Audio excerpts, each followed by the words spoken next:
usipelekwe kijinga jinga katika dini yako. Kuna watu huwezi kuwachezea katika mambo ya dunia. Yani ukaja wewe ukajifanya wajua sana mambo ya biashara, yeye waelewa zaidi kuliko wewe, kwa sababu atakuuliza maswali pale mpaka atakukamata mali kwa wewe nitapeli. Vizuri sana, ajielewa katika nini dunia yake. Lakini huyo ambaye pengine ni mfanyi biashara, Allah amemfungulia, na sisi tuombea ndugu zetu Allah awazidishie katika biashara zao, awaondolee kila shari. Lakini tuwapa nasaha, msifanywe wajinga. Kufanywa mjinga mvipi? Tawaambieni. Pale unapomwona mfanyi biashara alhamdulillah, very successful businessman, kimwangalia faulu kabisa, lakini aja mtu ni dropout wa standard 6, kawacha masomo yamemshinda, mzazi wake akasema basi mpelekeni madrasa. Akapelekwa madrasa. Kule madrasa akaonekana pia huyu akimaliza hapa hana pa kwenda, maana hana lolote huyu. Akaamba basi utakuwa ustadhi wa watoto wale.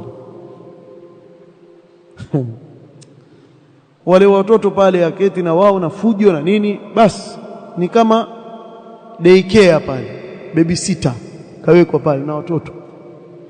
Lakini huyo maalim huyo aweza kutoka akaenda kwa huyu businessman huyu akamwambia, wajua bwana kuna maulidi yataka gunia 10 za mtele. Gunia 10 za mtele, shika. Atoa. Na sijui ng'ombe mzima atoa. Yeye aona kafanya jambo kubwa katika dini. Lakini huyu kwa mfano mkamfuata mkamwambia, bili ya taa ya msikiti fulani nafikiri karibuni watakatiwe, imekuwa nyingi sana, kwa nini usisaidie? Kwa nini nani? Wahabi. Mawahabi msaidii bwana, msaidii mawahabi. Sasa ile akili yako ya dunia mbona usiitie kwenye akhira yako na dini yako? Kaja yule na migunia ya mitele na ng'ombe na jamaa wajanja hawa. Kuna mmoja mmemsikia nafikiri kwa Tanzania, maulidi haziishi mpaka Ramadhani. Mwajua mtu anaweza kusema mpaka leo mazungumza maulidi, tutazungumza hata Ramadhani pia tutazungumza, sababu nyi hamnyamaa. Nyi kwenye harusi zenu zote tuelewe harusi hii ama maulidi ama nini. Kila harusi siku hizo wakifanya pia ndani kuna matwari na kuna maulidi. Asa washindwa hawa, hata wale Waarabu waliozua wawashinda wale kule, wale wazushi wale asli yao. Mwafrika ambiwe apige ngoma bwana huku kwetu Afrika. Alafu mwambie hii ngoma ni dini. Ewe kabla haijakuwa dini mbala, ukamwambia shakuwa dini, sasa atafuta hiyo nafasi. Sasa jamaa ufanya ya mambo. Lakini wewe ambaye una uwezo, kwa nini usiulize kuwa gunia ngapi wataka? 10 na nini, ng'ombe mmoja au nitakupa 3, lakini hebu kaa maalim hapa nikuulize maswali.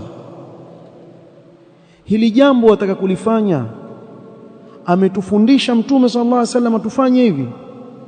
Lakini wajua mashekhe, mimi nitaka kuuliza tu, anitufundisha tufundisha. Ikiwa anitufundisha mwenyewe kafanya, hawajua alikuwa amfanya, hakufanya. Masahaba wamefanya, hawakufanya. Tabi'in wamefanya, hawakufanya. Atba'u tabi'in wamefanya, hawakufanya. Sasa hawa wote watu wa khair walikufa katika upotofu. Sisi ndio tutakuwa katika haki. Basi wale ng'ombe waache wakalishe na mitele iwate huko kwenye hoseli zao. Na yule aliyekuja akakwambia kuna msikiti pale watakana ulipiwe bili, pale ndio ufanye, ile ndio khairi. Alafu si walipa mwenyewe kule. Hawa wenyewe hizo gunia 10 ikiwa pasenti pia zitakuwa 8. Na kama nilivyoeleza, jamani wajanja huwa wazungumza wasema hivi, wale wanaopinga mabakhili, yani wafikira sisi wajinga. Na tukisikia hivyo tutasema basi wana watu wale bwana maulidini.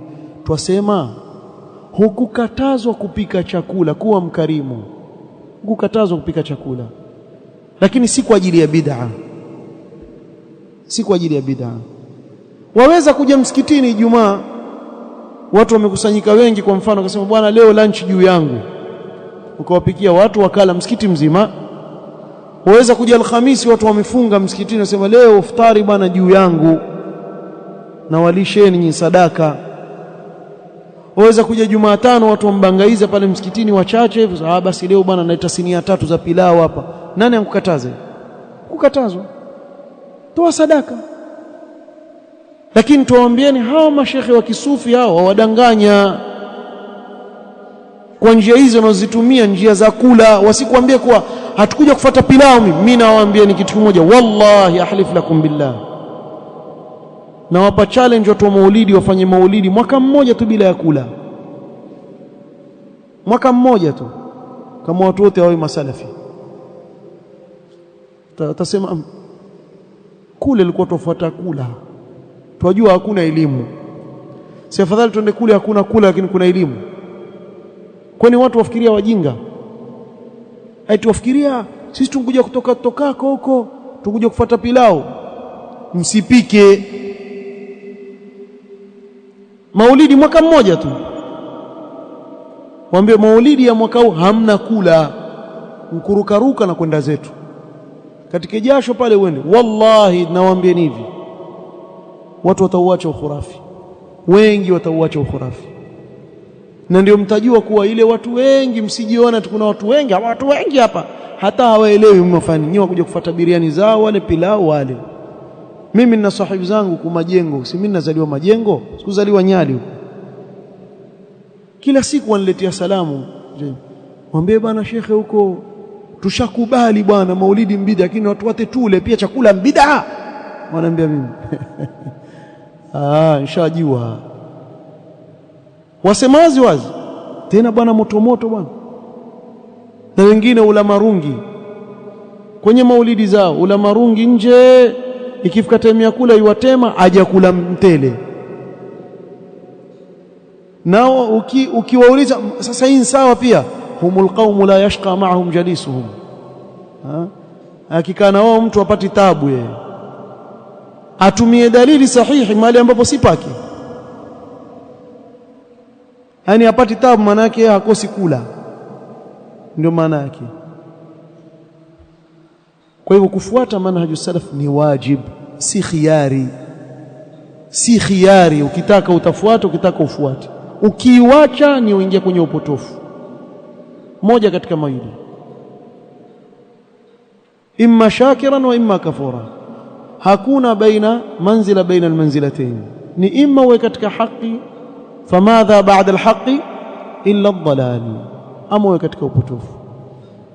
Sasa jichagulie mwenyewe wataka njia gani Muislamu. Na nimezungumzia mwanzo kuwa njia ya salafia ni mfumo wa kufahamu dini, si kikundi cha watu fulani. Ni mfumo wa kuifahamu dini. Wewe waifahamu dini yako kwa njia gani? Ukijijibu hilo swali utajifahamu uko katika njia ya sawa ama katika njia ya batili.